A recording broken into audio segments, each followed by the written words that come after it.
Today is 2nd October 2020 and we are at the lecture 4th for chemical reactions and equations. This is class 10th. मैं Rohan Agarwal. Okay, so I will be starting with the lecture 10th now. पहले हम पिछले class में जो discuss किया था हम लोगों ने उसको थोड़ा सा जल्दी से रिवाइज कर लेंगे. So we have discussed oxidation and reduction. तो याद करो पिछले वाले क्लास में we discussed about the double displacement reaction and oxidation and reduction. So double displacement फिर से रिवाइज नहीं करेंगे, but I want to discuss the oxidation and the reduction part with all of you. Oxidation means addition of oxygen, हम oxygen को add करते हैं. It also means removal of hydrogen. It can also mean increase in oxidation number and losing electrons. ठीक है, तो ये जो last के दो पॉइंट्स है, these two points are more or less the same. They are related to each other. जैसे अगर एडिशन ऑफ ऑक्सीजन नहीं दिखाई दे रहा है तो रिमूवल ऑफ हाइड्रोजन से भी चलेगा, या फिर वो दोनों ही चीजें प्रेजेंट नहीं है. In the previous class we also discussed some examples in which oxygen was not a part of the reaction, hydrogen was also not a part of the reaction, but still oxidation या reduction हो रहा था. So it was happening because of either increase in oxidation number or because of losing electrons. अगर हम oxidation number को थोड़ा ध्यान से स्टडी करें तो oxidation number का इंक्रीमेंट होना मतलब इंक्रीज इन ऑक्सीडेशन नंबर होना और इलेक्ट्रॉन्स का लॉस होना, वो दोनों एक ही चीज है. It is one and the same thing, it is one and the same concept. So increase in oxidation number and losing electrons is essentially the same thing. Okay, and then if we talk about decrease in oxidation number and gaining electrons, so that will be the same thing. तो reduction के लिए decrease in oxidation number लिखो या gaining electrons लिखो, एक ही बात है. and oxidation के लिए if we write increase in oxidation number or losing electrons, it is one and the same thing. For redox reactions both these processes happen together. अब इसमें अपन ने डिस्कस किया था कि आधा रिएक्शन कभी पॉसिबल ही नहीं है. ऐसा हो ही नहीं सकता कि रिएक्शन में ओनली ऑक्सीडेशन हुआ या रिएक्शन में ओनली रिडक्शन हुआ. That is not practically possible. If a substance is getting reduced, मैं लिख भी रहा हूँ ये चीज, पहले मैं लिख देता हूँ फिर रीड करेंगे.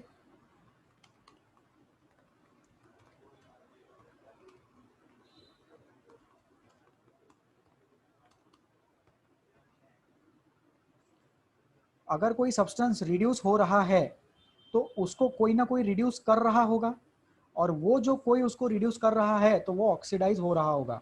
सो if a substance is getting reduced then someone is definitely reducing it and that someone is getting oxidise. वो चीज जो है वो ऑक्सीडाइज हो रही है क्योंकि उसने सामने वाली चीज को रिड्यूस किया है. राइट, सो अकेला आधा reaction is not possible. Half reaction is never possible. We cannot have oxidation reaction in isolation, and also we cannot have a reduction reaction in isolation. Oxidation reaction का spelling, oxidation reaction is not possible in isolation. ठीक है, और एक चीज reduction reaction is also not possible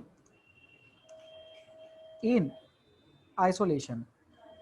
So oxidation and reduction, these both reactions are not possible in isolation. Okay, so redox reaction happens simultaneously.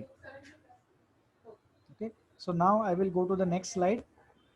इसमें और एक last point है कि redox reaction is reduction plus oxidation. Okay, so redox reaction is reduction plus oxidation happening together, happening simultaneously.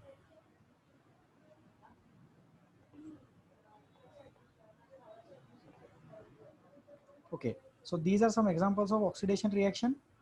Starting में जो examples है oxidation reaction के examples है, we have already discussed these, so I'll just skip through it. And then the chemical reaction in which a reactant combines with oxygen or loses hydrogen. तो oxygen add कर लो या hydrogen lose कर लो, उस चीज को हम बोलते हैं oxidation reaction. Okay, तो यहाँ पे एक example है oxidation का, यहाँ पे hydrogen का भी loss दिख रहा है and oxygen का addition भी दिख रहा है, तो both are happening together.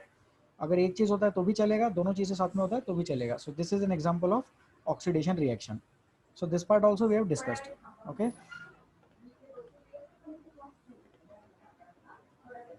so next oxidation and reduction. So we have this statement from the textbook.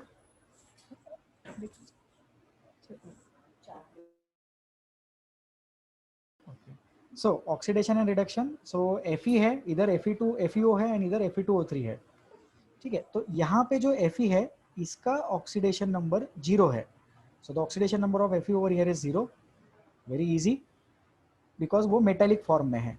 यहाँ पे अपन लिख भी देते हैं metallic atomic neutral form. So this is a metallic neutral form over here. For FeO the oxidation number is +2. Sir अभी आपको कैसे पता चला ये +2 है? तो ऑक्सीजन -2 है इसलिए Fe +2 है। तो सर ऑक्सीजन हमेशा -2 रहेगा क्या? हमेशा नहीं रहेगा, लेकिन बहुत सारे केसेस में रहता है, तो उसको अपन यहाँ पे लर्न कर लेंगे, ठीक है। And then we have Fe2O3. So for Fe2O3 the oxidation number is +3. Okay, so Fe2O3 the oxidation number is +3. For FeO the oxidation number is +2. Okay, please do not raise your hands. कुछ concern है तो WhatsApp पे message करें। If you have some pressing issue, if you have some pressing need which needs to be urgently discussed, कोई concern है, sir आवाज ही नहीं आ रही है, मीटिंग से निकल ही गए, ज्वाइन नहीं हो पा रहे, तो व्हाट्सएप पे मैसेज करें। कंटेंट की डिफिकल्टीज के लिए बाद में टाइम मिलेगा, I promise. If there is a hold on,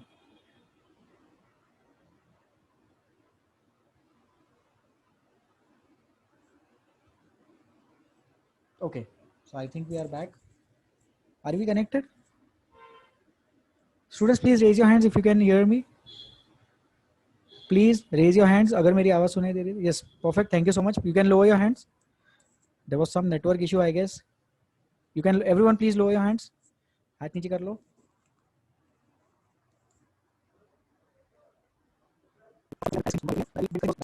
okay, ठीक है। तो अपन ऑक्सीडेशन नंबर का थोड़ा सा जल्दी से अपन रिवाइज।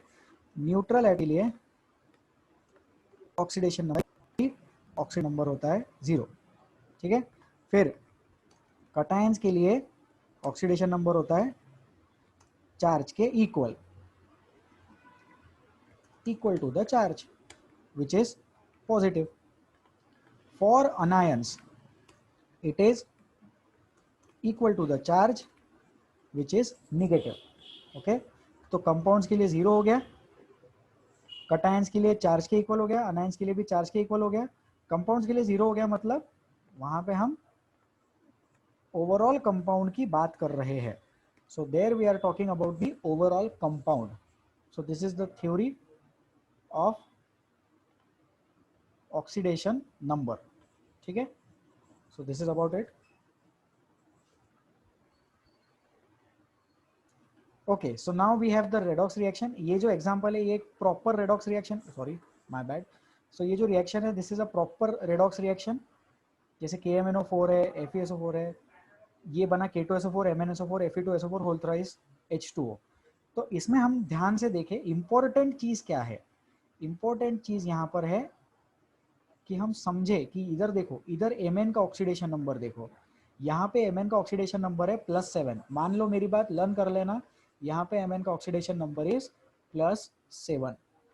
ओके, सोचो कैसे आया होगा ये। ऑक्सीजन का -2 होता है, राइट। तो यहाँ पे मैं लिख के बताता हूँ कि प्लीज पे अटेंशन। नीचे लिख रहा हूँ मैं, आई एम राइटिंग KMnO4 और ऐसे एरो बता दिया मैंने, तो मैं ऑक्सीडेशन नंबर्स लिख रहा हूँ, ठीक है। K का ऑक्सीडेशन नंबर +1 क्योंकि वो फर्स्ट फैमिली का मेटल है, फर्स्ट ग्रुप का मेटल है। अल्कलाइन में अल्कली मेटल है, alkali metal, alkali earth metal, याद है। सो K इज +1। Mn वाली चीज +x है, क्योंकि Mn का हमें फाइंड आउट करना है। I am interested in knowing the atomic, I am interested in knowing the oxidation number of Mn। Plus oxygen के लिए हमने लिखा -2 और इसको अपन मल्टीप्लाई करेंगे 4 से, so this will be equal to 0। Sir ये ऐसा क्यों किया आपने? बिकॉज -2 है ऑक्सीजन का ऑक्सीडेशन नंबर और ऐसे 4 ऑक्सीजन के एटम्स है। So we have -2 times 4 and then the overall thing will be equal to be 0। तो उससे x की वैल्यू आ गई +7। समझ में आता है? बहुत बढ़िया। नहीं समझ में आता है लर्न कर लेना। Oxidation number of Mn is +7। और यहाँ पे जब गया MnSO4 जब बना, तो यहाँ पे Mn का ऑक्सीडेशन नंबर +2 है। The oxidation number of Mn over here is +2। Okay, इधर Fe का +2 है और इधर Fe का +3 आएगा। तो Fe का क्या हो रहा है? Fe का ऑक्सीडेशन हो रहा है। देखो नीचे उन्होंने थ्योरी में लिखा भी है, आयोनिक रिएक्शन Fe का ऑक्सीडेशन हुआ, राइट, और Mn का रिडक्शन हुआ, तो अपन लिख सकते हैं Fe gets oxidised, Mn gets reduced. Mn जो है वो रिड्यूस, अब Mn लिखो या KMnO4 लिखो बात तो एक ही है, लेकिन Mn लिखेंगे, और Fe वाली चीज अपन बताएंगे कि ऑक्सीडाइज हो रहा है। सो Fe is getting oxidised and Mn is getting reduced. तो Fe का ऑक्सीडेशन हो रहा है तो ऑक्सीडेशन नंबर बढ़ रहा है। देखो ध्यान से, +2 से +3 हो गया, और ये अपन ने लास्ट टाइम पे डिस्कस भी किया था, ऑक्सीडेशन मीन्स लूजिंग वन और more electron, loss of electrons is oxidation, gain of electrons is reduction. ये बहुत इंपॉर्टेंट कंसेप्ट है, अपन इसको ध्यान रखें। Loss of electron is always accompanied with increase in oxidation number. I will write that down.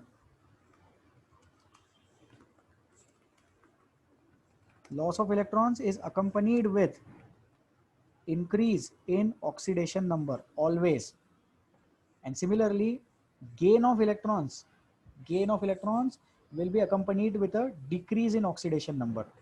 So I will write that down as well for you. Gain of electrons,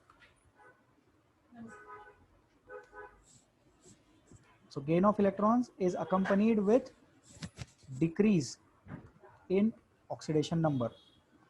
अगर electrons मिलते हैं तो oxidation number कम होता है, और अगर electrons जाते हैं तो ऑक्सीडेशन नंबर बढ़ता है।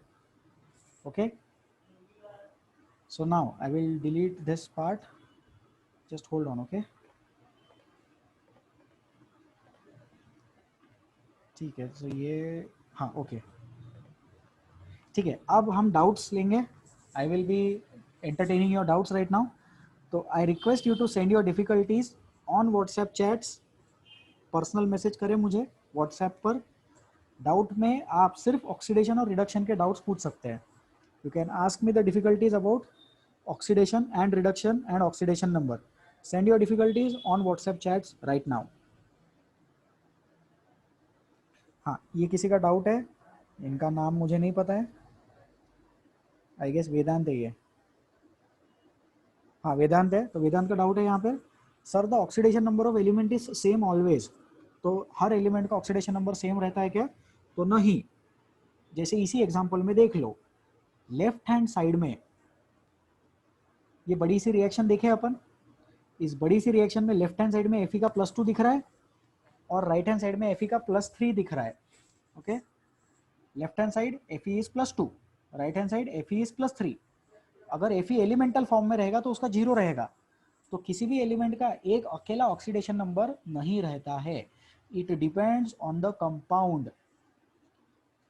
You may want to write this down, you may want to write this statement: the oxidation number of any substance depends on the compound it is present in. The oxidation number of any substance depends on the compound. ठीक है, जो student है, sir I am on laptop and mobile is not with me, तो I am very much sorry, आपका doubt मैं अभी ले नहीं पाऊंगा। आप बाद में जब भी व्हाट्सएप ग्रुप आप एक्सेस कर पाओगे तब मुझे इंडिविजुअली मैसेज कर देना, I will reply it over there. And please change your self to your name, to your proper name. नाम फिर से लिखो खुद का। Thank you, I am sorry, I can not take your difficulty right now. Saurabh Kumar, हाथ नीचे करो। So Vedant का डाउट था ऑक्सीडेशन नंबर एलिमेंट का सेम रहता है क्या? नहीं, the oxidation number depends in what compound that element is present in. The oxidation number depends कि वो कौन से एलिमेंट में वो वाला कंपाउंड, कौन से कंपाउंड में वो वाला एलिमेंट प्रेजेंट है। ठीक है, next. Sir please tell about oxidising and reducing agent. Okay, oxidising and reducing agent, तो इसके लिए अपन स्क्रीन शेयर करेंगे।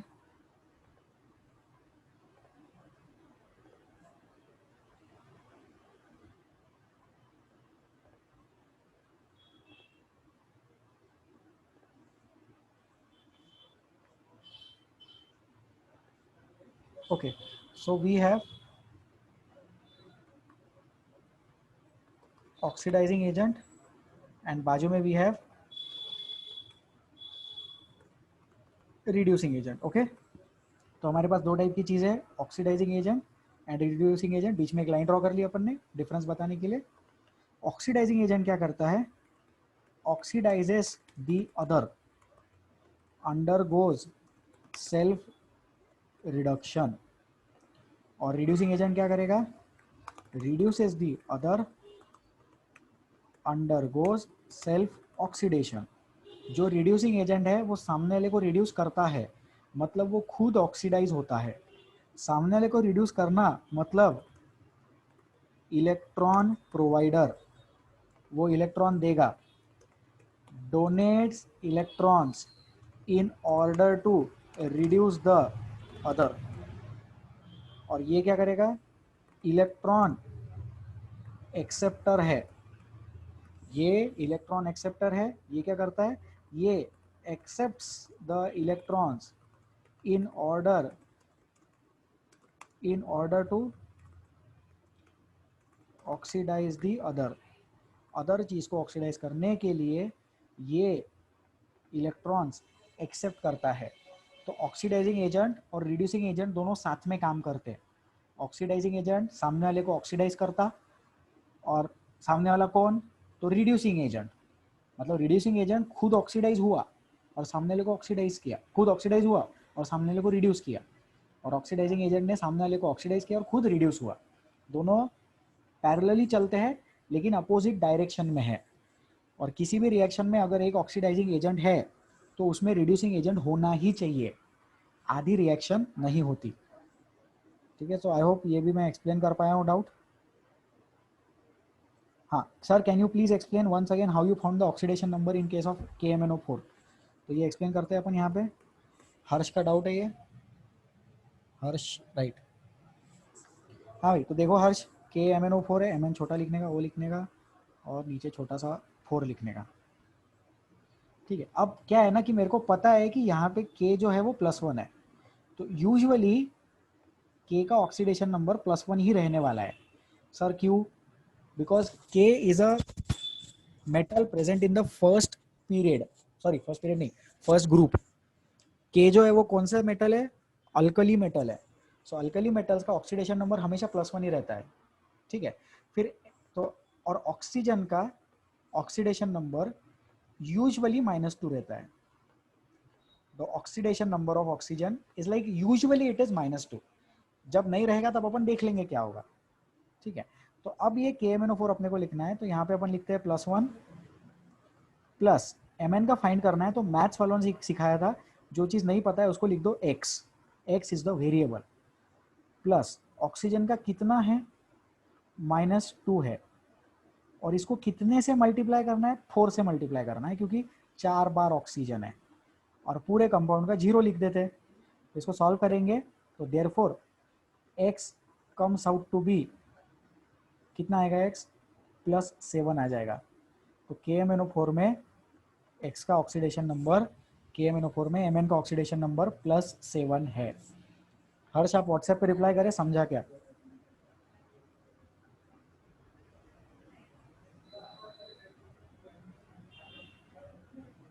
Okay, thank you Harsh. Next difficulty, oxidizing agent और रिड्यूसिंग एजेंट का एग्जांपल पूछ रहे हैं। तो जो अभी अपन ने रिएक्शन देखा था ना KMnO4 FeSO4 वाला, उसमें एग्जांपल बना लेते हैं अपन, है ना। तो यहाँ पे KMnO4 क्या हो रहा था, KMnO4 was getting reduced, right.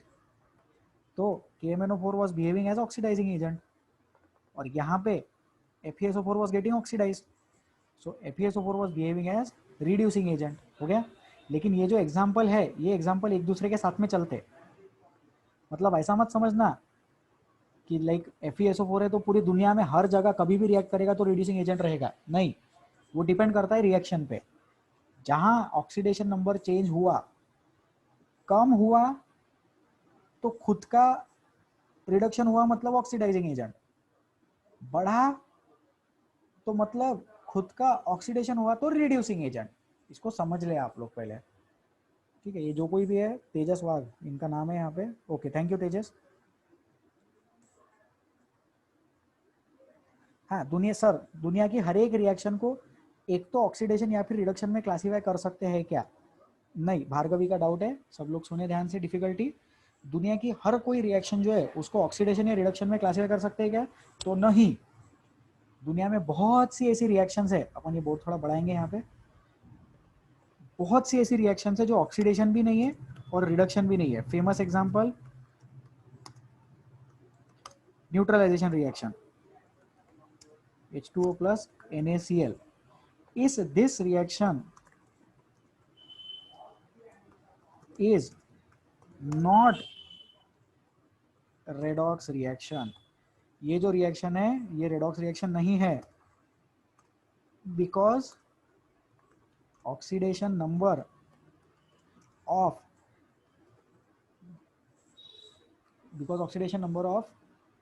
any of the species is not changing. ये जो है HCl plus NaOH gives H2O plus NaCl, ये रिएक्शन न्यूट्रलाइजेशन का एग्जाम्पल है, तो ये रेडॉक्स का एग्जाम्पल नहीं है। क्यों नहीं है रेडॉक्स का एग्जाम्पल? क्योंकि क्लोरीन यहाँ पे देखो, क्लोरीन यहाँ पे -1 है, यहाँ पे भी क्लोरीन -1 है, Na यहाँ पे +1 है, तो Na यहाँ पर भी +1 है। There is no change of oxidation numbers, oxidation numbers का कोई भी चेंज नहीं है, ठीक है, इसीलिए ये रिएक्शन रेडॉक्स रिएक्शन नहीं है।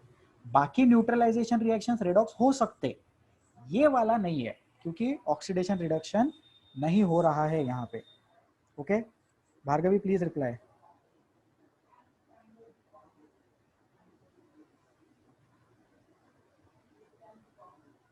ओके ठीक है, हो गया ये।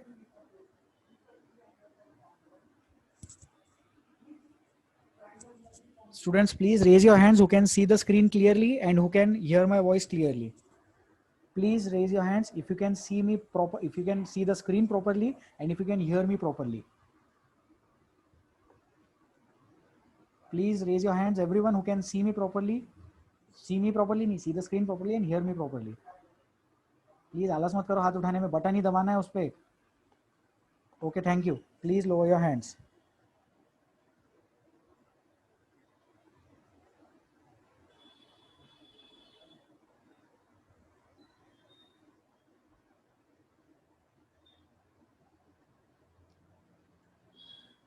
ठीक है, नेक्स्ट और 2 डाउट लेंगे अपन, फिर आगे बढ़ेंगे। Sir, can we find oxidation number by the method you have taught in KMNO4 for all the compounds? Yes, most of the compounds के लिए ये वाला मेथड चलेगा। ये वाले मेथड में और अपन एक्सप्लेन करने वाले, ये तो सिर्फ एक छोटा सा एक्सप्लेनेशन था। ऑक्सीडेशन नंबर निकालने का प्रॉपर लेक्चर लेंगे अपन सिलेबस होने के बाद। After we are done with the required syllabus, oxidation number will be the first topic which I will be teaching you, ठीक है।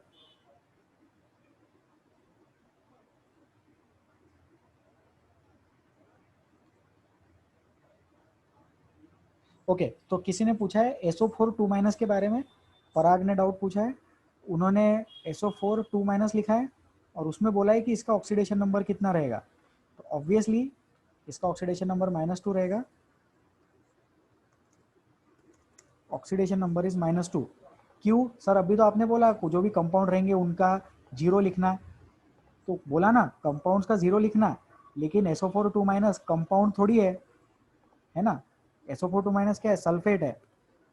Sulphate is a group, it is anion, it has a charge.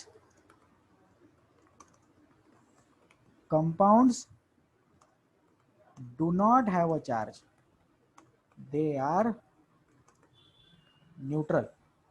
तो पराग ध्यान दे कि SO4 2- जो है वो SO4 2- एक group है, एक अनायन है, उस पे चार्ज है, वो कंपाउंड नहीं है। कंपाउंड्स न्यूट्रल होते हैं, इसीलिए कंपाउंड के लिए ओवरऑल अपन 0 लिखते। SO4 2- का ऑक्सीडेशन नंबर 0 नहीं लिखेंगे, SO4 2- का ऑक्सीडेशन नंबर अपन -2 लिखेंगे, ठीक है। बहुत बढ़िया।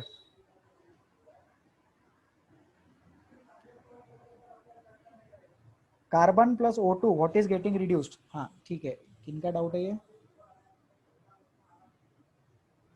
सौम्य पाचपुर आई गेस। ठंड रखा करो, सबके डाउट को सबको मिलेगा। ठीक है, बहुत अच्छा डाउट पूछा है इन्होंने। I would like to discuss this.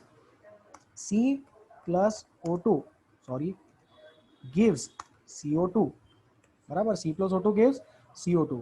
तो बड़ी ध्यान से देखें इसमें कि कार्बन जो है, that particular carbon is getting oxidize. तो सर अभी तो आप चिल्ला चिल्ला के बोल रहे थे एक चीज़ ऑक्सीडाइज हो रही है तो दूसरी चीज़ रिड्यूस होनी चाहिए, तो यहाँ पे रिड्यूस कौन हो रहा है?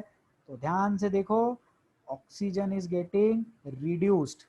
ये है reduction half of the reaction, this is oxidation half of the reaction. Carbon का ऑक्सीडेशन नंबर इंक्रीज हो रहा है, कार्बन का ऑक्सीडेशन नंबर इंक्रीज हो रहा है, और ऑक्सीजन का ऑक्सीडेशन नंबर डिक्रीज हो रहा है। ऑक्सीजन जो है उसका ऑक्सीडेशन नंबर यहाँ पे डिक्रीज हो रहा है और कार्बन का ऑक्सीडेशन नंबर इंक्रीज हो रहा है।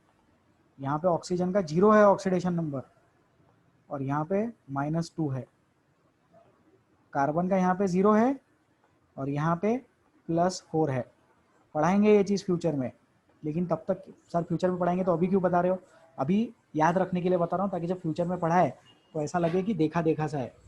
जब फ्यूचर में पढ़ाए तो ऐसा नहीं लगना चाहिए एकदम नया नया कुछ तो भी बता रहे। ध्यान दो इधर, कार्बन लेफ्ट हैंड साइड पे कितना है? 0 है। ऑक्सीजन भी लेफ्ट हैंड साइड पे 0 है।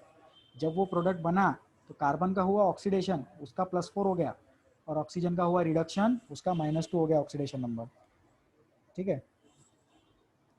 हाँ, एक और डाउट आया है आयुष, सर इज जिंक का स्ट्रॉन्ग ऑक्सीडाइजिंग एजेंट? हाँ, जिंक है ना, स्ट्रॉन्ग ऑक्सीडाइजिंग एजेंट है, बराबर। सामने वाले को रिड्यूस करता है।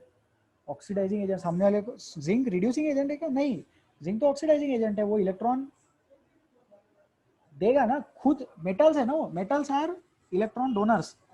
ये देखो, इधर देखो, इधर ये क्या है? Electron acceptors. और रिड्यूसिंग एजेंट के लिए क्या है? इलेक्ट्रॉन प्रोवाइडर, बराबर। तो जिंक जो है वो रिड्यूसिंग एजेंट है। अच्छा, बराबर। Zinc is a good reducing agent क्योंकि वो प्रोवाइड करता है electrons. Metals are good reducing agents in general. Metals have good reducing tendencies. ठीक है।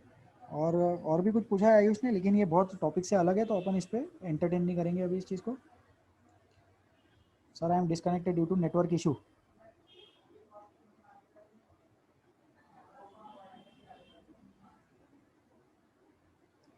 ये जो है sir, take this doubt please, शांति रखो, सबको मिलेगा। हाँ, the reductant in oxidise by the oxidant and the oxidant is reduce. Yes, I will take this. Okay, किधर गया वो?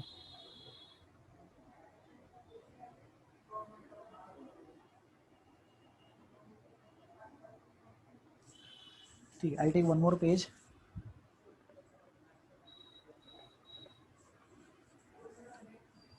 एक स्टेटमेंट लिख रहा हूँ मैं बोर्ड पे।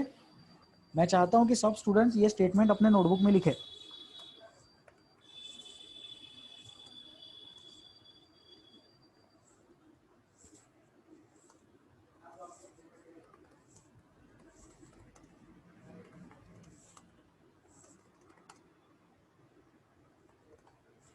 ठीक है, ये एक स्टेटमेंट है, बहुत ही इंपॉर्टेंट स्टेटमेंट है, किसी ने डाउट में पूछा ये। पहले मैं इसको एक्सप्लेन कर देता हूँ और फिर बाद में आप में से किसी को पूछूंगा ये चीज़ एक्सप्लेन करने के लिए। ठीक है, तो स्टेटमेंट पढ़ते हैं अभी अपन। The reductant is oxidised by the oxidant. सोचो, ऑक्सीडेंट का क्या काम है? ऑक्सीडाइज करने का। रिडक्टेंट का क्या काम है? रिड्यूस करने का, है ना। तो अभी अपन ये समझे, रिडक्टेंट मतलब ही रिड्यूसिंग एजेंट, ठीक है, और ऑक्सीडेंट मतलब ही ऑक्सीडाइजिंग एजेंट। ये फिक्स है, लर्न कर लो। ऑक्सीडेंट मतलब जो चीज ऑक्सीडाइज कर सकता है वही ऑक्सीडाइजिंग एजेंट होता है। रिडक्टेंट मतलब जो चीज रिड्यूस कर सकता है वही रिड्यूसिंग एजेंट होता है, बराबर। अब रिएक्शन में दो चीजें साथ में रहती है ना, ऑक्सीडेंट रिडक्टेंट पे काम करता, रिडक्टेंट ऑक्सीडेंट पे काम करता। तो वही चीज़ यहाँ पे लिखी है, जो ऑक्सीडेंट है वो क्या करेगा, वो रिडक्टेंट को ऑक्सीडाइज करेगा, और जो रिडक्टेंट है वो क्या करेगा, वो ऑक्सीडेंट को ऑक्सीडाइज करेगा. Actually reductant is reacting with oxidant and oxidant is reacting with reductant. तो ऑक्सीडेंट को जो भी करना है वो रिडक्टेंट पे ही करेगा ना, और रिडक्टेंट को जो करना है वो ऑक्सीडेंट पे करेगा. तो वाइस वर्सा चल रही है ये चीज़.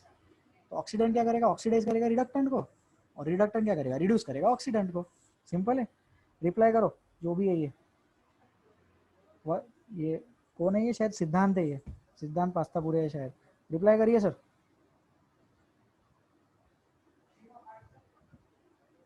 चलो बहुत बढ़िया, आगे बढ़े.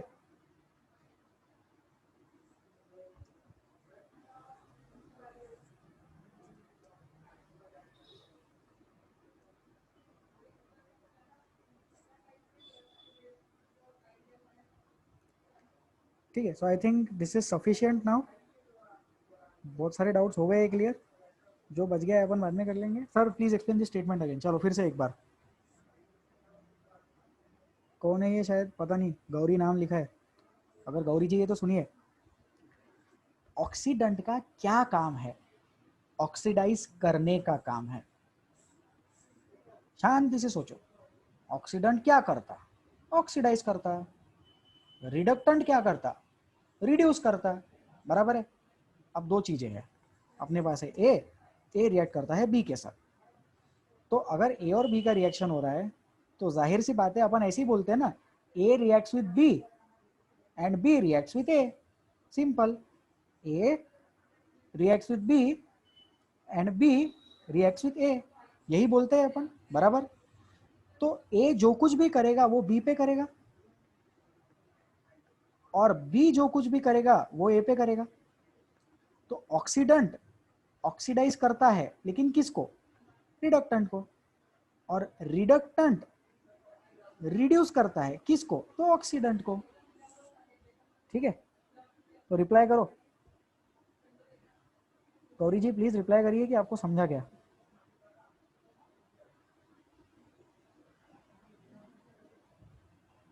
ठीक है. नाम वगैरह लिखा करो. Clear sir, thank you so much. अपना अपना नाम लिखा करो डाउट के साथ. ठीक है. अभी सफिशिएंट है, अपन इसको बंद करते हैं. We will continue with the PPT slides.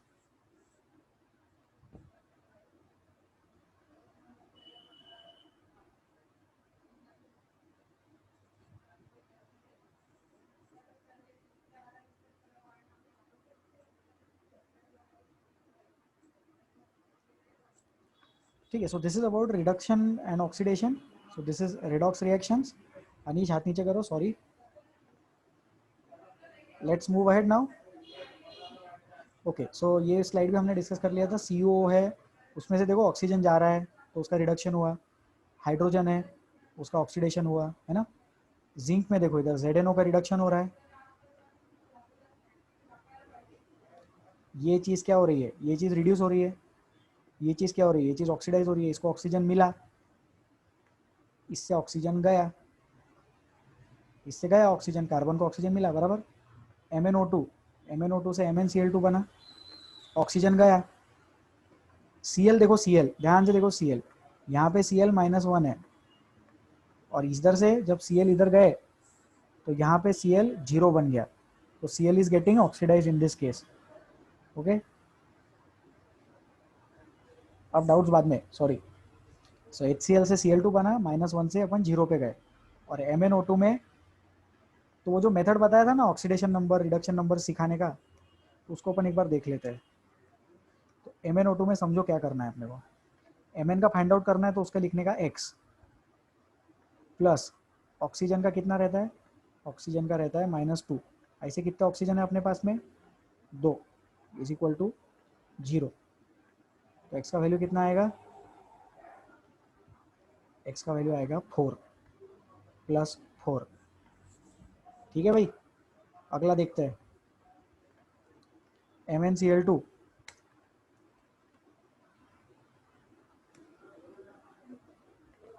देखा जाए, x प्लस क्लोरीन का कितना रहता है, क्लोरीन का -1 रहता है. अगर कुछ नहीं मेंशन किया गया तो क्लोरीन का -1 लेना. कितने बार है क्लोरीन, 2 बार, is equal to 0.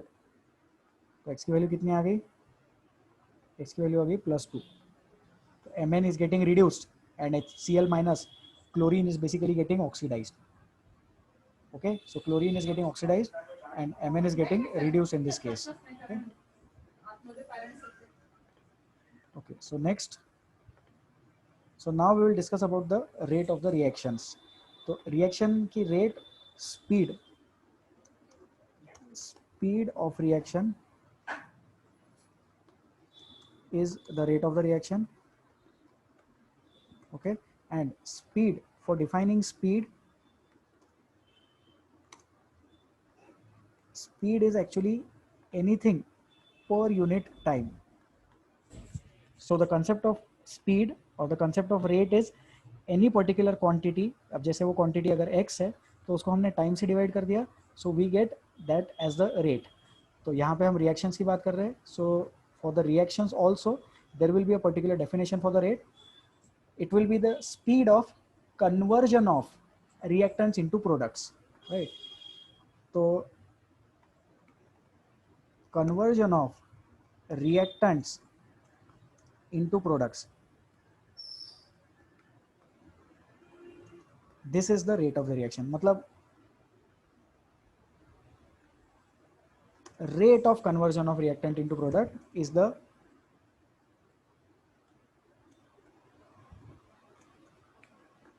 rate of reaction. Okay, so जिस speed से reactants products में convert हो रहे हैं उस चीज को अपन rate of reaction बोलेंगे. So there are 3 types of reactions, very easy. Reactions can be fast, reaction can be moderate, or reaction can be slow. So I'll give you examples for this.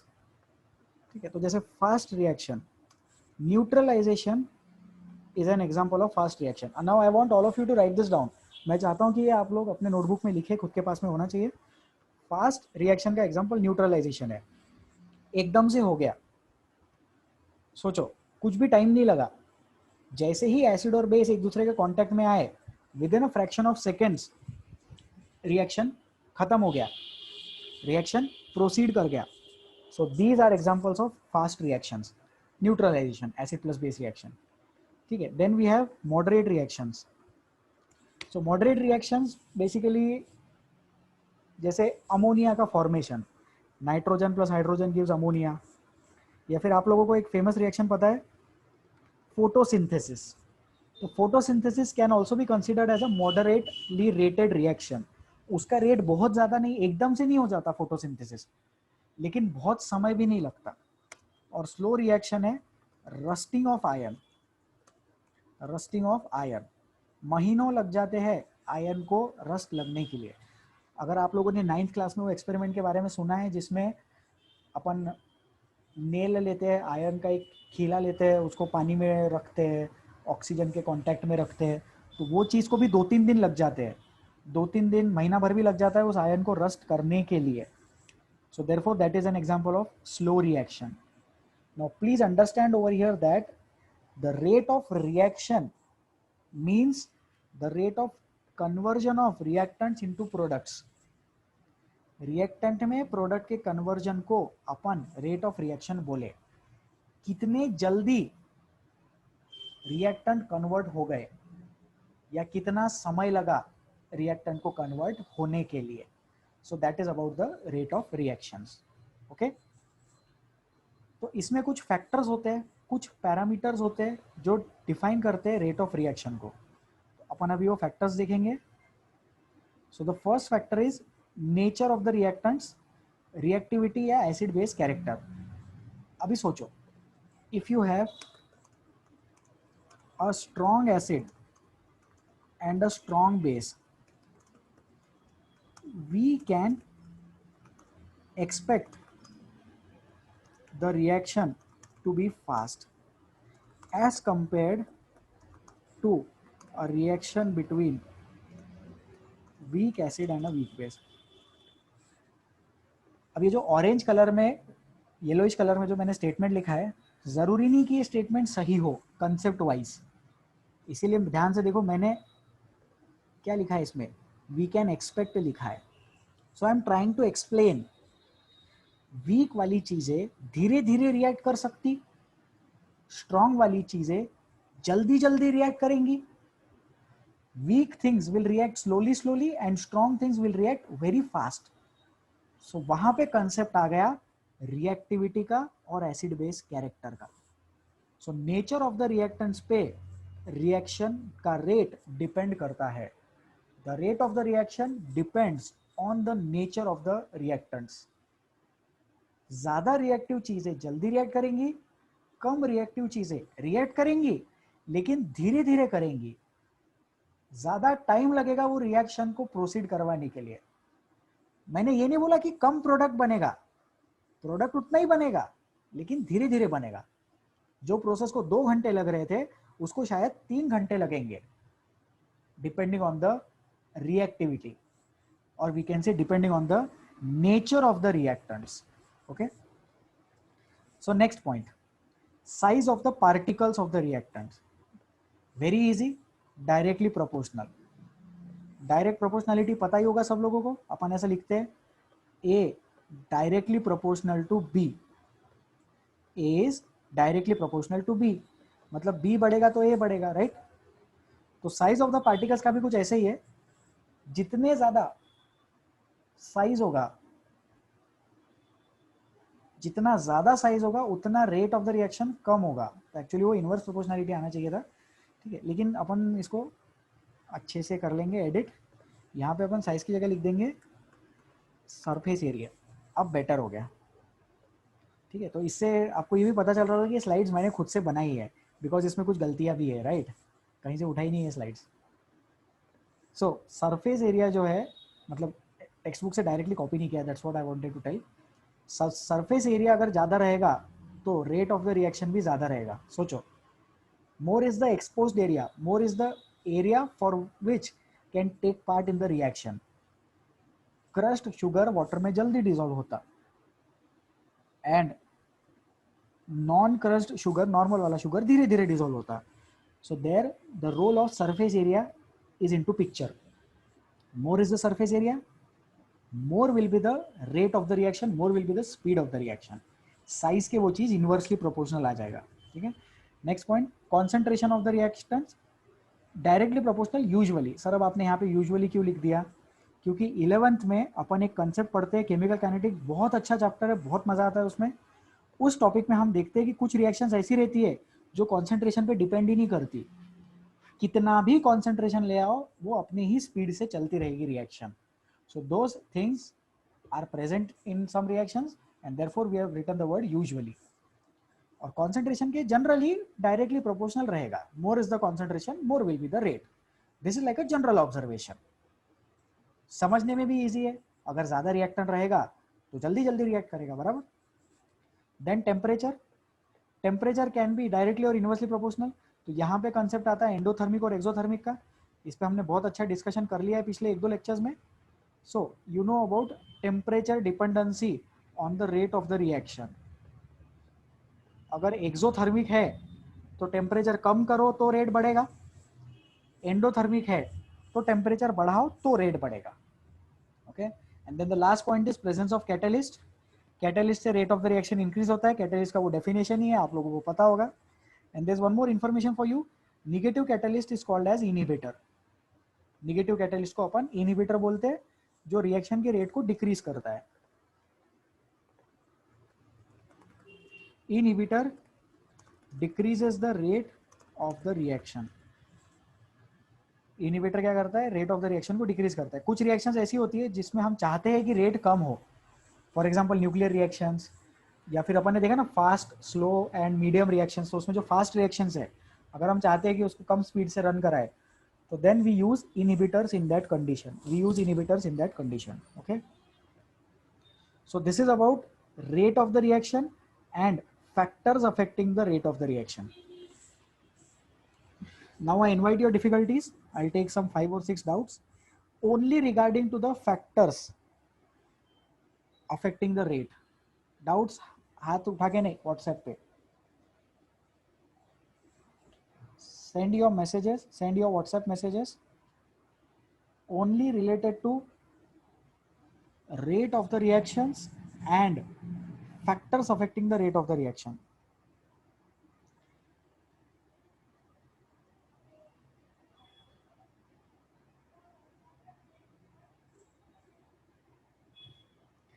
Second factor एक बार और explain करना है, surface area वाली चीज एक बार और explain करनी है हमें।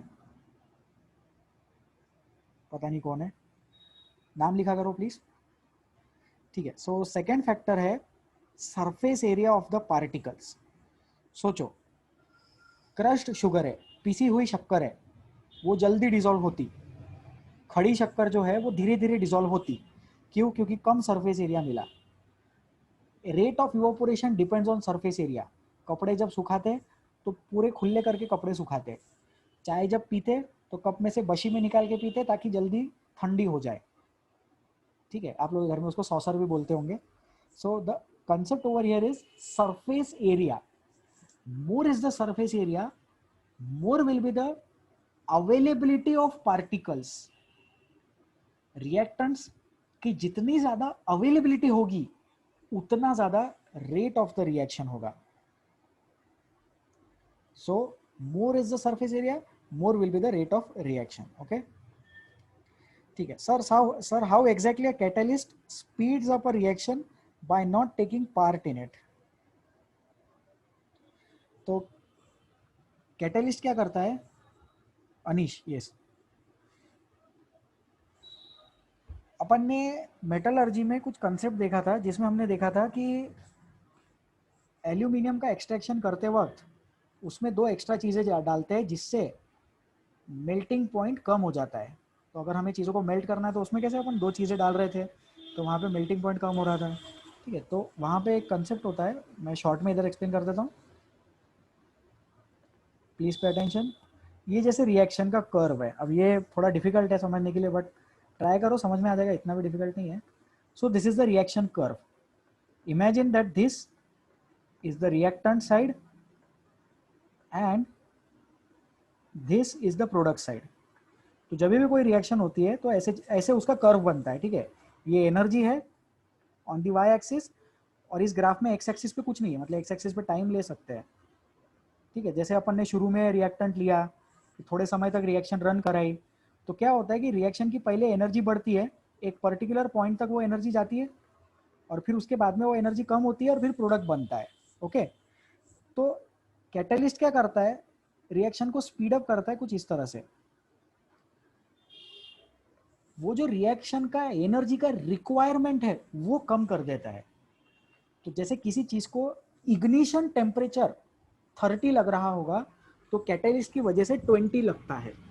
तो उसकी वजह से जो रिएक्शन कंडीशन है, जो एनर्जी की रिएक्शन कंडीशन है, उसको कैटलिस्ट मैनेज करता है और उसको कम कर देता है, तो कम एनर्जी में ही अपना काम हो जाएगा।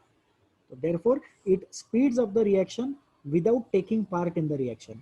हम 11th-12th में और कैटलिस्ट के बारे में पढ़ते हैं, उसमें कुछ ऐसे भी कैटलिस्ट होते हैं जो रिएक्शन में पार्ट तो लेते हैं लेकिन फिर वो वाले रिएक्टेंट्स, वो वाले कैटलिस्ट फिर से रीजनरेट होते हैं। मतलब ऐसा समझो कुछ समय के लिए उसने पार्ट लिया लेकिन फिर से वो रीजनरेट हो गया। ऐसे भी कैटलिस्ट होते हैं जो अपन 11th में पढ़ेंगे। There are some catalysts which take part in the reaction but they are again regenerated, और कुछ कैटलिस्ट होते हैं जो बिल्कुल ही पार्ट नहीं लगते। ओके, सो अनीश रिप्लाई करेंगे आप? ओके, हाँ sir, why does pressure not affect the rate of reaction? नहीं नहीं, प्रेशर भी रेट ऑफ रिएक्शन को अफेक्ट करता है, मैंने लिखा नहीं है यहाँ पे, लिखा नहीं है इसका ये मतलब नहीं कि वो अफेक्ट नहीं करेगा। Pressure affects the reactions in which gaseous reactants are present. सोचो, अगर सॉलिड सॉलिड रिएक्ट कर रहे हैं तो प्रेशर से रेट अफेक्ट नहीं होता, लेकिन अगर गैसियस कंपोनेंट्स है, हाइड्रोजन, ऑक्सीजन, नाइट्रोजन, CO2, ये सारी चीजें अगर रिएक्ट कर रही है तो उस केस में प्रेशर अफेक्ट करेगा रेट ऑफ रिएक्शन को। Okay, so pressure does affect rate of reaction. ठीक है, नेक्स्ट।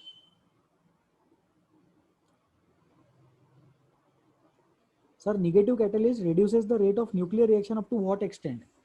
हर्षल ने डाउट पूछा है। अभी व्हाट एक्सटेंट तो मैं बता नहीं पाऊंगा, लेकिन अच्छा खासा रिड्यूस कर देता है उसका रेट, 4 to 5 टाइम्स उसका रेट ऑफ द रिएक्शन कम कर देता है, जिससे कि वो रिएक्शन कंट्रोलेबल फॉर्मेट में अपन रन कर सके। कंट्रोलेबल फॉर्मेट में रिएक्शन रन करना बहुत जरूरी है, नहीं तो न्यूक्लियर रिएक्शन की वजह से न्यूक्लियर ब्लास्ट वगैरह हो सकता है।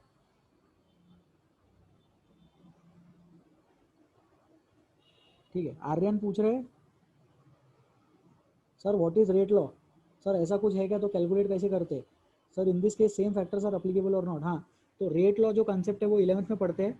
ये जो मैं पढ़ा रहा हूँ ये एक इंट्रोडक्शन है रेट लॉ का।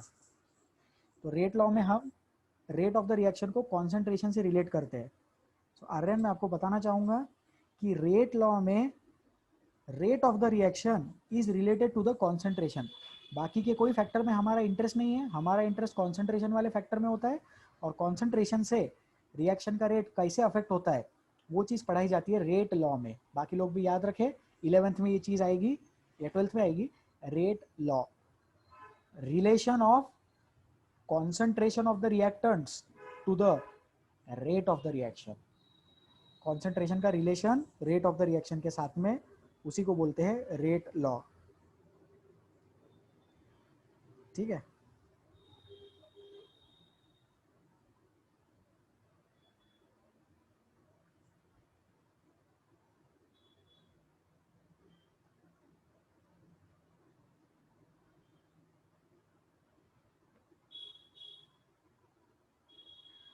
Sir please explain last slide once again of rate of reaction. Yes I will do that.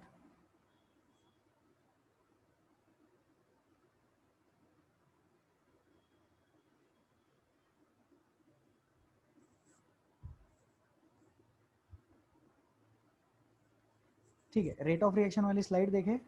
Rate of reaction में मैंने बताया कि रेट का मतलब होता है, रेट का मतलब होता है anything which is divided by time.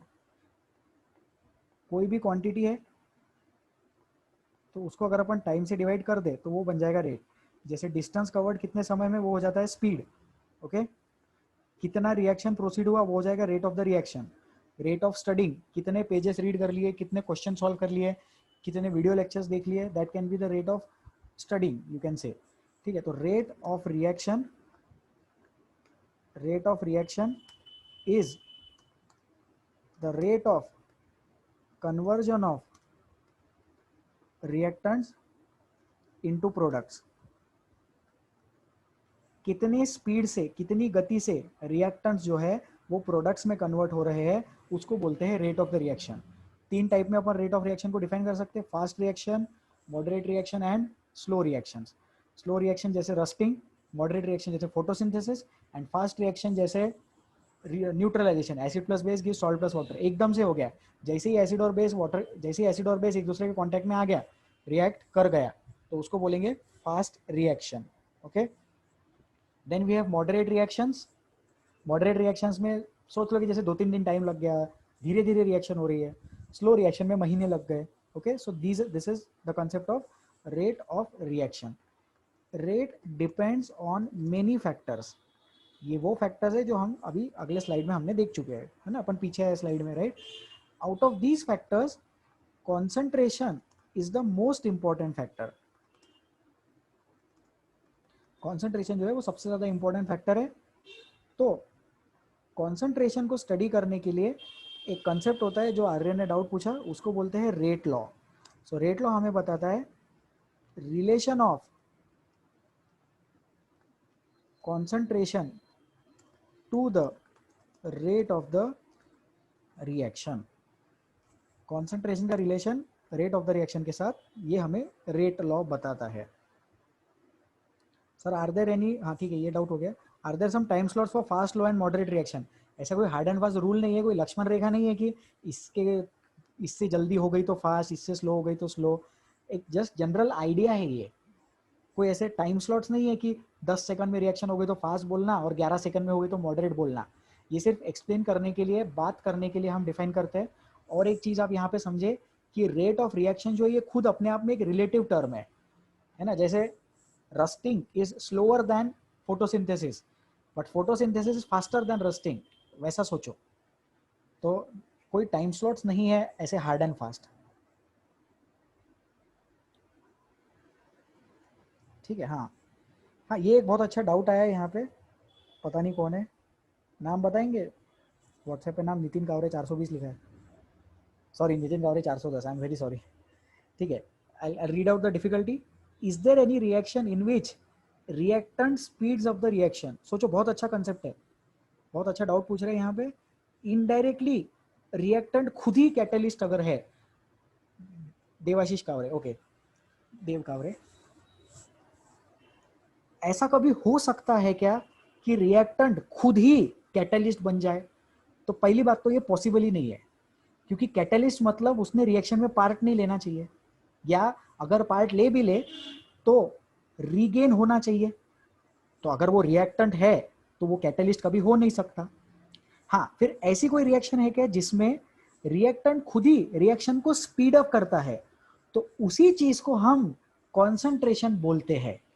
अगर कॉन्सेंट्रेशन ज्यादा होगा तो रेट ऑफ द रिएक्शन ज्यादा होगा, which means that itself the quantity of reactants, it means that the quantity of reactants is increasing the rate.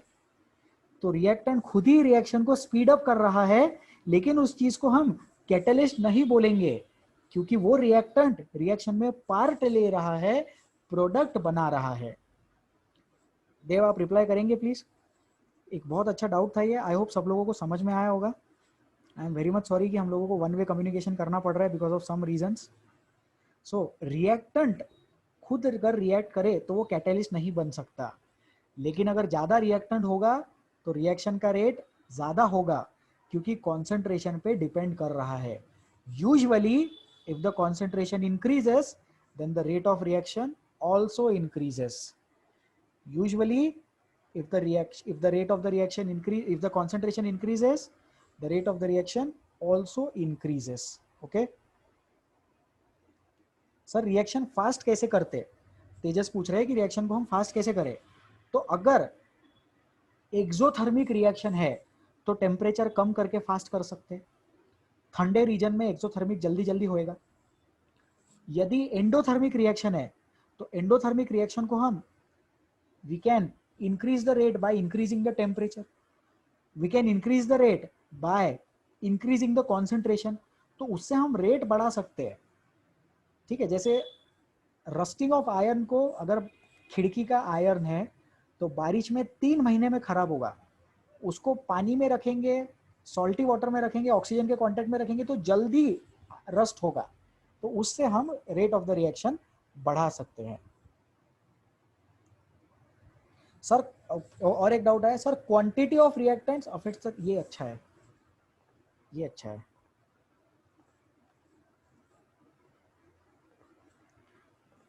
कौन है ये, किनका डाउट है? प्लीज नाम लिखो यार। Quantity of the reactant affects the rate और concentration of the reactant affects the rate. Tanay Gandhi, quantity of reactants और the concentration of reactants which affects the rate. तो ये डाउट पूछा है तनय ने। समझे कॉन्सेंट्रेशन क्या होता है? कॉन्सेंट्रेशन, अभी आप लोगों को डेफिनेशन पता है या नहीं आई डोंट नो, बट नहीं भी पता है तो सुन लो। Concentration is number of moles per unit volume.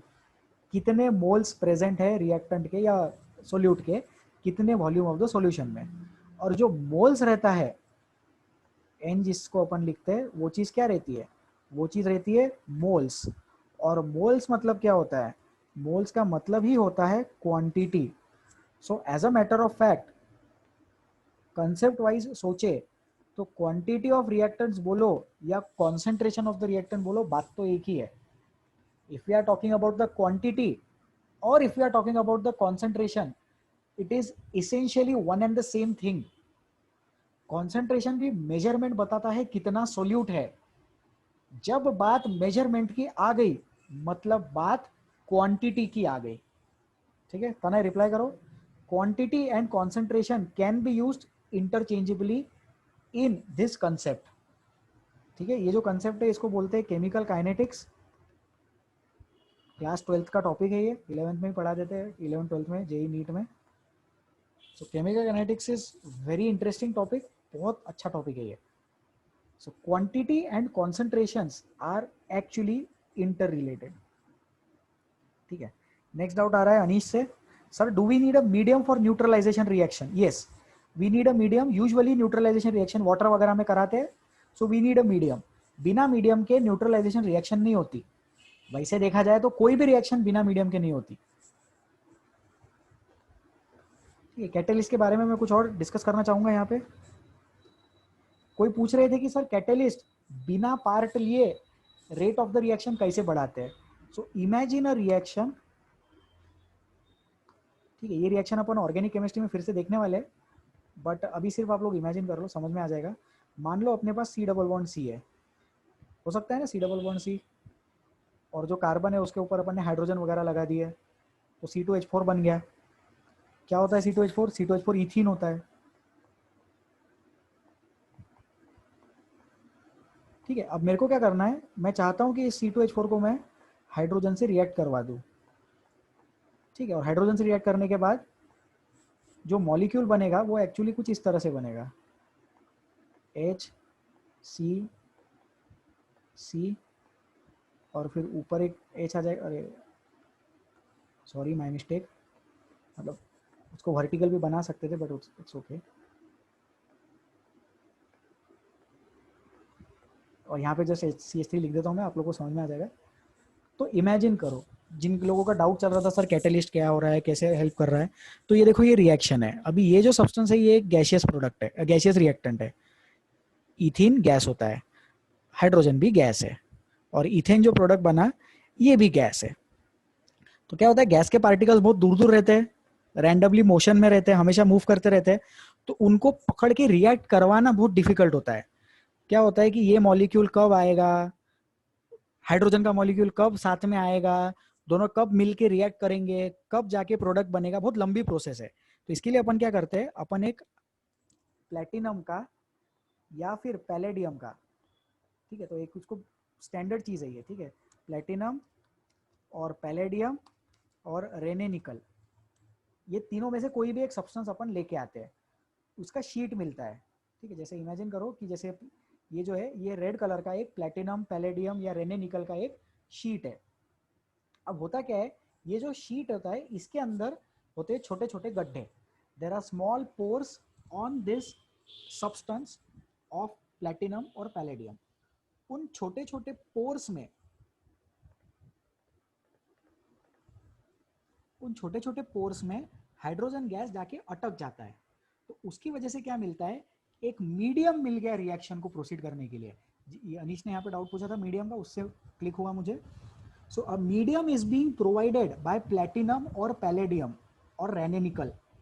Because of that medium the reaction takes place at a faster rate. उस मीडियम की वजह से रिएक्शन जल्दी जल्दी होता है, क्योंकि वहां पे क्या हुआ, बैठ के रिएक्ट करने को एक जगह मिल गई. Hydrogen molecules get trapped into the pores of the platinum or palladium metal. Hydrogen molecules get trapped into the pores. उसकी वजह से इथिन पार्टिकल जब उस पे से जाते हैं तो वो रिएक्शन जल्दी हो जाती है, रिएक्शन की स्पीड बढ़ जाती है, and therefore this behaves as a catalyst. तो आप अगर ये रिएक्शन देखेंगे तो आई एम श्योर कि 10th के बुक में होगा, नहीं होगा तो 11th 12th में डेफिनेटली है ये. ऐसा एरो के नीचे प्लेटिनम या पैलेडियम लिखा रहता है, प्लेटिनम और पैलेडियम या फिर रेने निकल ऐसा लिखा रहता है, which acts as a catalyst. Okay, so this is another good explanation of catalyst, where catalyst is not taking part in the reaction. Catalyst जो है वो रिएक्शन में पार्ट नहीं ले रहा है. किसी का डाउट आ रहा है, is catalyst consumed in a reaction? No, catalyst is not consumed in a reaction. ठीक है, okay, so catalyst is not consumed in a reaction. Guys, can you hear me? Students who can hear me clearly, please raise your hands. Students who can hear me very clearly and who can see the screen very clearly, please raise your hands. Okay, thank you. Please lower your hands.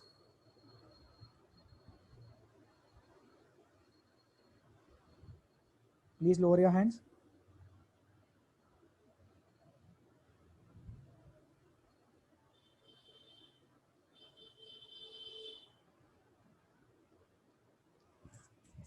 ठीक है. Does the medium of reaction affects the rate of chemical reaction? Yes, in some ways it can affect. Medium अगर conducive है, conducive मतलब favorable है. If the medium is favorable, then the rate of reaction will increase. If the medium is not favorable, the rate of the reaction will decrease. या कम rate से reaction proceed करेगी.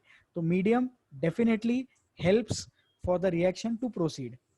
ठीक है, अब जनता पूछ रही है कि कैटलिस्ट एक बार और एक्सप्लेन करो और उसके एग्जांपल्स दो, तो वो चीज़ मेरे पास लिखा हुआ है, तो आई will be using the slides. ठीक है, तो ये सारे फैक्टर्स है। अब ये कैटलिस्ट के बारे में देख लेते हैं अपन। किसी ने एग्जांपल भी पूछा था, तो मैं एग्जांपल भी बता दूंगा यहाँ पे, so please pay attention. The substance in whose presence the rate of the chemical reaction changes without causing any chemical change to it is called catalyst. ये जो it है ना, it, ये खुद कैटलिस्ट है। Without causing any change to it मतलब खुद में कोई चेंज नहीं लाता है। ये ईट थोड़ा कभी कभी कंफ्यूजिंग होता है, लोगों को लगता है कि ईट मतलब रिएक्टेंट होगा क्या, नहीं, तो रिएक्टेंट तो रिएक्ट कर ही रहा है ना, reactant is taking part in the reaction, बराबर। तो without causing any chemical changes to itself, it is called a catalyst in whose presence the rate of the reaction changes. तो ये चेंजेस बहुत बड़ा अच्छा वर्ड लिखा है इन्होंने। अगर हम इंक्रीज लिखते हैं तो मतलब वो हमेशा कैटलिस्ट की बात कर रहा है। निगेटिव कैटलिस्ट को इनहिबिटर बोलते हैं। तो यहाँ पे जो चेंजेस लिखा है that is a good example.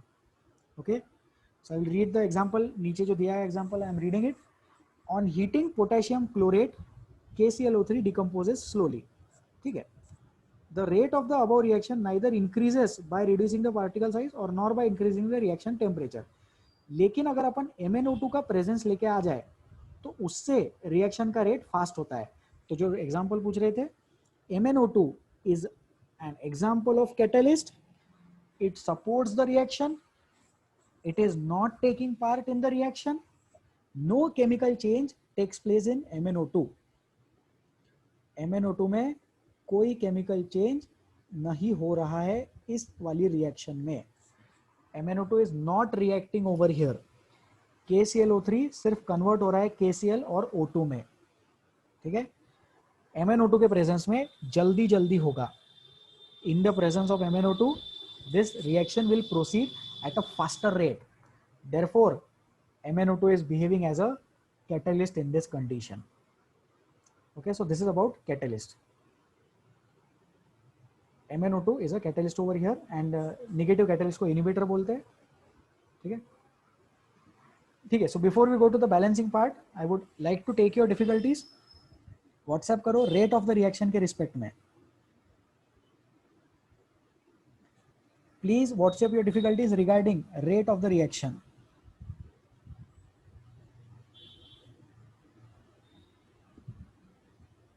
ठीक है, किसी का डाउट आया है? Sir does heat speed up a reaction? तो इस पर मैं कमेंट कर देता हूँ, पहले भी बताया है मैंने, बट ठीक है फिर भी बता देते हैं। ध्यान दे सब लोग इधर।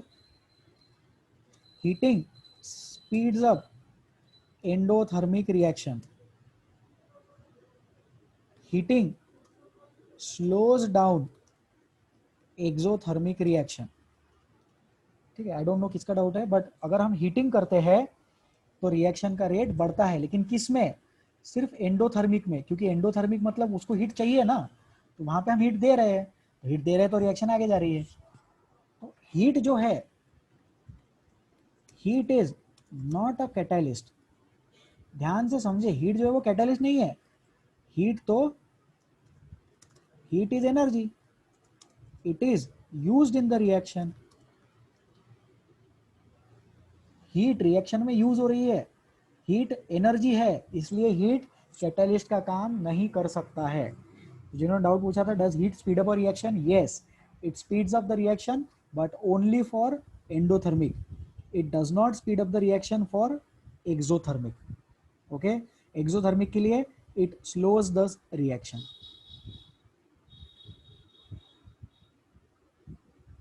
ओके, सो अपन और डाउट्स क्लियर करेंगे, आप लोग डिफिकल्टीज पूछ सकते हैं।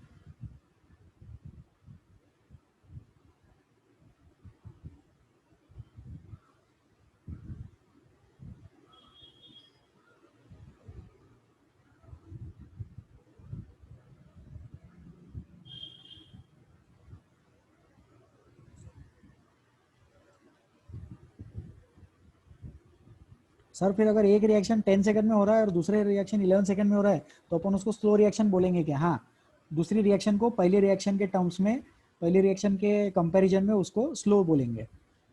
दूसरी रिएक्शन 11 सेकंड में हो रही है ना, पहली रिएक्शन 10 सेकंड में हो रही, तो दूसरी रिएक्शन पहले के कंपैरिजन में स्लो हो जाएगी, लेकिन ओवरऑल दोनों ही रिएक्शन फास्ट है। ठीक है.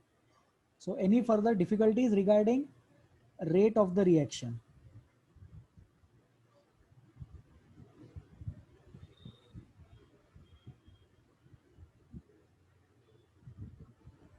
ठीक है, किसी ने पूछा है sir can we say that the rate of the reaction is inversely proportional to volume. ये डिस्कस करने लायक है. कॉन्सेंट्रेशन एक्चुअली क्या होता है? कॉन्सेंट्रेशन अपन लिख सकते हैं number of moles by volume, ऐसा बोला ना मैंने. ठीक है, तो rate of reaction increases when concentration is increased. बराबर, ये पढ़ाया मैंने अभी. और ये भी बोला कि this is like a usually thing, है ना. तो इसी के बेसिस पे अपन कमेंट कर सकते हैं rate of reaction increases when volume is decreased. बराबर, लॉजिकली सोचो, अगर हम वॉल्यूम को कम करें तो कॉन्सेंट्रेशन बढ़ जाएगा. क्यों? क्योंकि कॉन्सेंट्रेशन जो है वो वॉल्यूम के इनवर्सली प्रोपोर्शनल है. concentration and volume are inversely proportional. So on increasing the volume the concentration will decrease, on decreasing the volume concentration will increase. तो वॉल्यूम कम कर रहे हैं तो concentration बढ़ रहा है, और concentration बढ़ रहा है इसलिए rate of the reaction भी बढ़ रहा है. Okay, so this is about it. चलो डिफिकल्टीज जनता आगे पूछे. रेट ऑफ रिएक्शन में कोई problem?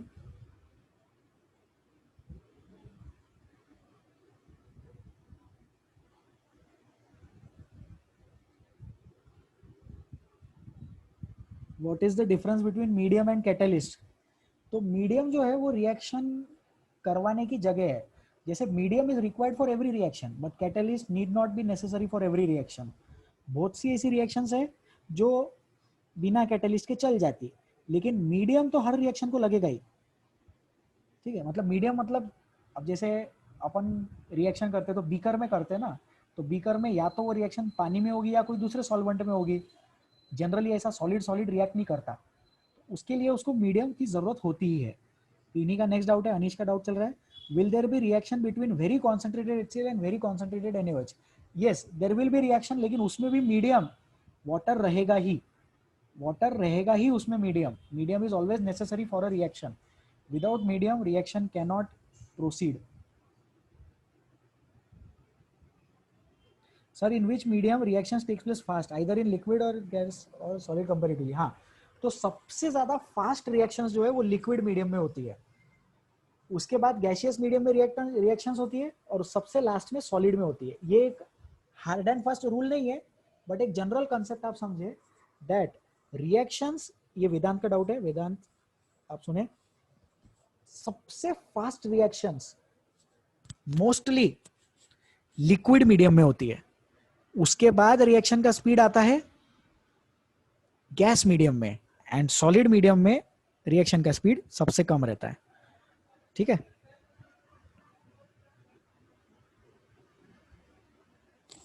Okay. So I think we can move ahead now. So we delete all of this. अपन अभी बैलेंसिंग पढ़ते हैं. ठीक है, सो बैलेंसिंग वाला इंपॉर्टेंट आर्टिकल है, थोड़ा आज अपन पढ़ेंगे, remaining will be discussed in the next term. तो बैलेंसिंग थोड़ा बहुत रफ आइडिया सबको होगा, जिनको नहीं है प्लीज ध्यान दो इधर, please pay attention, this is very important concept, balancing आना चाहिए. So number of atoms of each element, देखो मैंने ईच एलिमेंट को इटैलिक्स किया है यहाँ पे, on the LHS should be equal to the number of atoms of that element on the RHS. मतलब लेफ्ट में जितना ऑक्सीजन उतना ऑक्सीजन राइट में होना चाहिए, लेफ्ट में जितना कार्बन उतना कार्बन राइट में होना चाहिए. तो number of particles should be same, left में जितने हैं उतने ही राइट में होने चाहिए, तभी अपन बोलेंगे कि बैलेंस्ड है. नहीं तो क्या बोलेंगे? अनबैलेंस्ड रिएक्शन है, ऐसा बोलेंगे. Okay, so next, during balancing we can alter the coefficients. हम कोएफिशिएंट्स को चेंज कर सकते हैं, लेकिन जो छोटे छोटे नंबर रहते हैं ना जो फॉर्मूला बनाते हैं, उसको चेंज नहीं कर सकते. We are not suppose to change the molecular formula.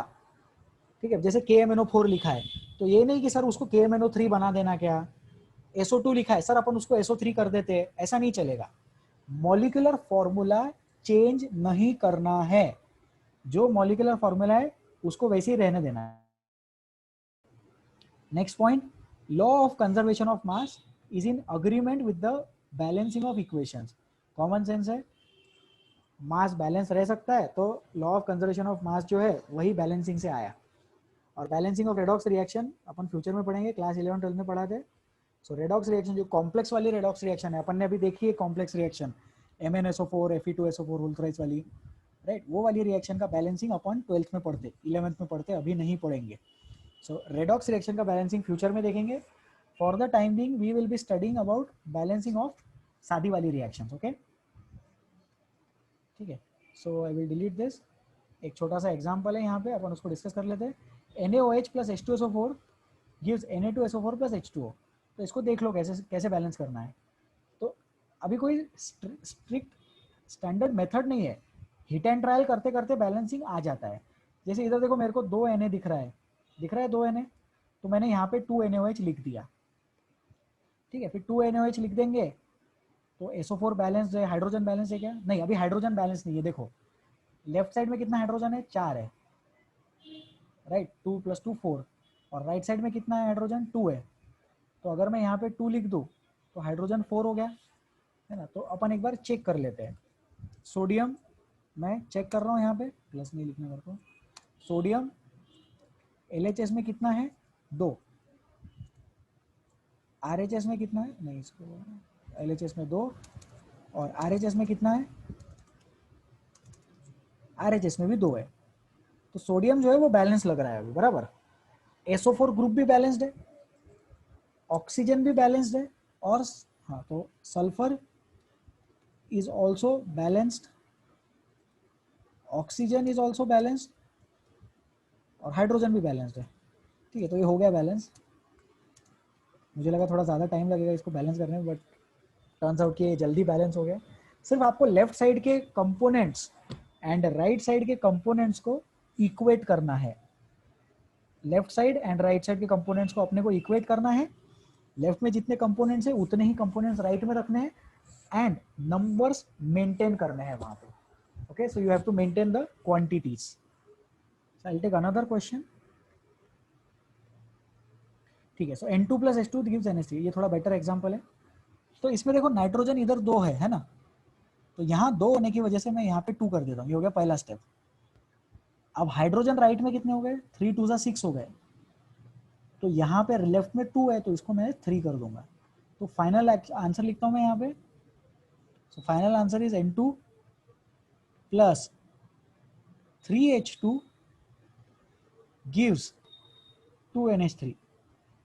Question में 2 साइडेड एरो है, बट चलेगा, अपन 1 साइडेड एरो बनाएंगे। वो 2 साइडेड एरो अपन फ्यूचर में देखेंगे क्या मतलब है उसका। So this is the balanced answer. So this is the balanced reaction, balanced equation है। N2 + 3H2 gives 2NH3। This is the answer, okay. So this is about balancing. So any I will take one more example, और एक example है मेरे पास, I guess. हाँ, calcium chloride plus sulphuric acid. तो मैं पहले मॉलिक्यूलर फॉर्मूला लिख लेता हूँ। Calcium chloride is CaCl2, sulphuric acid is H2SO4। Sir ये आपको कैसे पता? ये लर्न है मेरे को, आपको भी लर्न करने पड़ेंगे। Calcium sulphate CaSO4, hydrogen chloride HCl। तो चारों के अपन ने सिंबल्स लिख लिए, मॉलिक्यूलर फॉर्मूले लिख लिए। अब देखते हैं बैलेंस करके। कैल्शियम बैलेंस्ड है, SO4 बैलेंस्ड है, क्लोरीन यहाँ 2 है और हाइड्रो और यहाँ पर 1 है, तो मैंने 2 HCl लिख दिया, जिससे कि मेरा हाइड्रोजन भी अपने आप बैलेंस हो गया। तो ये रिएक्शन को बैलेंस करने के लिए मुझे सिर्फ अलग से यहाँ पे 2 लिखना पड़ा। तो ये भी इजी क्वेश्चन था बैलेंसिंग का, और मैं इजीली इसको सॉल्व कर पाया। So I was able to take care of this point. Sir फिर ये मॉलिक्यूलर फॉर्मूला आपने कैसे डेवलप किया? तो सल्फ्यूरिक एसिड है, उसमें सल्फेट ग्रुप रहता है। अब ये सल्फेट ग्रुप आपको 9th में पढ़ाया गया है, और उसको बोलते हैं SO4 2-। स्टेट बोर्ड की 9th क्लास की टेक्स्ट बुक में है ये, इसको लर्न करें। कैल्शियम सल्फेट, कैल्शियम का वैलेंसी 2+ रहता है। 9th में आपने वैलेंसी सीखा होगा, उसमें कुछ तो भी एक कंसेप्ट होता है जिसको बोलते हैं क्रिस क्रॉस मेथड। वैसे लिखते हैं ना, जैसे Al लिखते हैं, फिर इधर ऑक्सीजन लिखते हैं, तो उसकी वैलेंसीज लिखते हैं नीचे, फिर उसको क्रिस क्रॉस करते हैं, है ना। तो वो वाली चीज़ें आपको आनी चाहिए। नहीं आती है तो 9th की बुक लेना और उसमें से रिवाइज करना। ऑनलाइन बुक्स अवेलेबल है। इसका मॉलिक्यूल लिखते हैं अपन Al2O3। So this is the answer. ठीक है, तो ये क्रिस क्रॉस मेथड का एक एग्जांपल दे दिया मैंने यहाँ पे, ये चीज़ आपको आनी चाहिए। तो उसके बेसिस पे वर्ड रिएक्शन से मैंने सिंबल्स में कन्वर्ट किया एंड सिंबल्स के बेसिस पे मैंने उसको बैलेंस किया। So I've converted it from the word reaction to the basis of symbols, and then from the symbols I have balanced it out. ठीक है, so this is about balancing. Remaining part of balancing upon next turn पे लेंगे। ठीक है, इसके आगे वाले अपन next turn पे लेंगे। Now I take some difficulties. किसी के कुछ डाउट्स पेंडिंग थे तो आप अभी डिफिकल्टीज पूछ सकते हैं oxidation reduction, catalyst and rate of reaction के रिस्पेक्ट में। ठीक है, सो गिव मी 1 सेकेंड।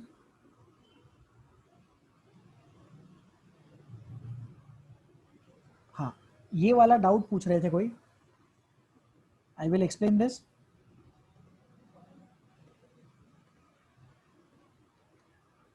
ठीक है, I will explain this part. Vedant शायद ये डाउट फिर से पूछ रहे थे, वेदांत खोन, राइट? हाँ, तो इसमें ZnO है और कार्बन है। ध्यान से देखिए कि कार्बन को ऑक्सीजन मिल रहा है। वेदांत ध्यान दो, carbon is getting oxygen atom and zinc is losing oxygen atom, बराबर? तो ZnO is getting reduced and carbon is getting oxidized. Carbon जो है वो ऑक्सीडाइज हो रहा है क्योंकि उसको ऑक्सीजन मिल रहा है, और ZnO जो है वो रिड्यूस हो रहा है क्योंकि उससे ऑक्सीजन जा रहा है। तो यहाँ पे carbon is the reducing agent, carbon is the reducing agent, undergoes self oxidation, and ZnO is the oxidizing agent, undergoes self reduction। ठीक है, सो आई गेस वेदांत का डाउट मैंने बता दिया है अभी यहाँ पे। प्लीज हाथ मत उठाओ क्लास में, व्हाट्सएप पे डाउट्स पूछे। सो ZnO is getting reduced, carbon is getting oxidized, carbon is the reducing agent and ZnO is the oxidizing agent in this case। अब ये जो नीचे वाला एग्जांपल है ये आप खुद से ट्राई करना है। ठीक है, ये एक बार खुद से आप ट्राई कर लेंगे वेदांत, ओके? ठीक है, गुड। Next difficulties.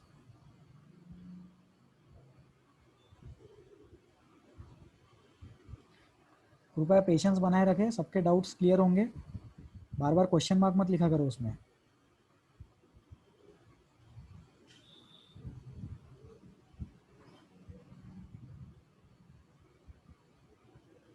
हाँ, ये अच्छा डाउट है यहाँ पे, किसी ने लिखा है, इसको डिलीट करके। देखो, ऐसा मैं चाहता हूँ कि आप लोगों के ज़्यादा से ज़्यादा डाउट्स क्लियर हो, बट इसमें थोड़ा आप लोग भी कोऑपरेट करो। क्लास में हाथ मत उठाया करो।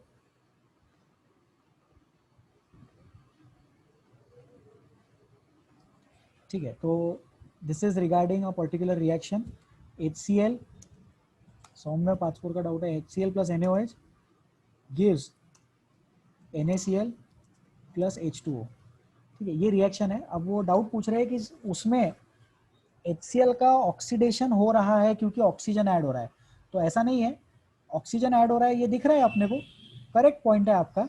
लेकिन अगर अपन ऑक्सीडेशन नंबर से देखें, देखो क्या है, पहले ऑक्सीडेशन की डेफिनेशन पुराने जमाने की है, वो addition of oxygen, removal of oxygen, वो पुरानी डेफिनेशन है। अब अपन हमेशा ऑक्सीडेशन नंबर के टर्म्स में ही सोचे। हमें पता है कि ऑक्सीडेशन का मतलब इंक्रीज इन ऑक्सीडेशन नंबर।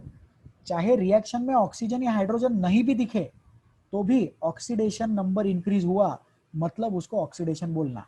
तो यहाँ पे हाइड्रोजन का ऑक्सीडेशन नंबर +1 है हर जगह, इधर वाले हाइड्रोजन का भी +1 है, क्लोरीन का यहाँ पर -1 है, यहाँ पर क्लोरीन का -1 है, सोडियम का यहाँ पर +1 है, सोडियम का यहाँ पर भी +1 है, और इधर ये वाला ऑक्सीजन इसका -2 है, और ये जो ऑक्सीजन अकेला है इसका भी -2 ही ऑक्सीडेशन नंबर है।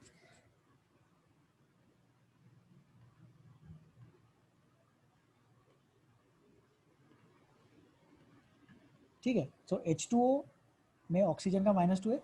So the concept over here is that oxidation number अगर चेंज नहीं हो रहा है किसी भी चीज का तो उसको रेडॉक्स नहीं बोलेंगे।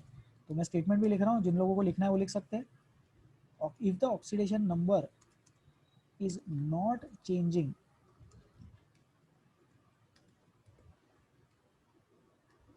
for anything, किसी भी चीज के लिए अगर ऑक्सीडेशन नंबर चेंज नहीं हो रहा है, then it is not a redox reaction. तो उस केस में ये रेडॉक्स रिएक्शन नहीं है। Okay,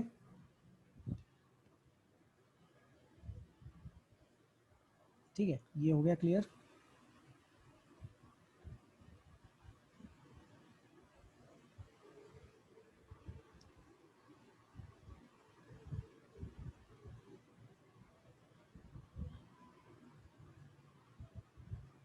sir, is it necessary to learn radicals for balancing the reactions?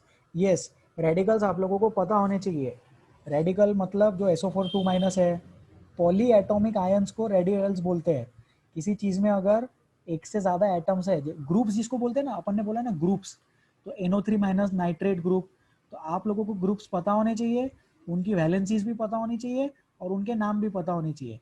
9th class के स्टेट बोर्ड टेक्स्ट बुक में बहुत सारे ग्रुप्स गिवन है वैलेंसी वाले आर्टिकल के साथ में, तो वो चीज आप लोग लर्न करें। ओके,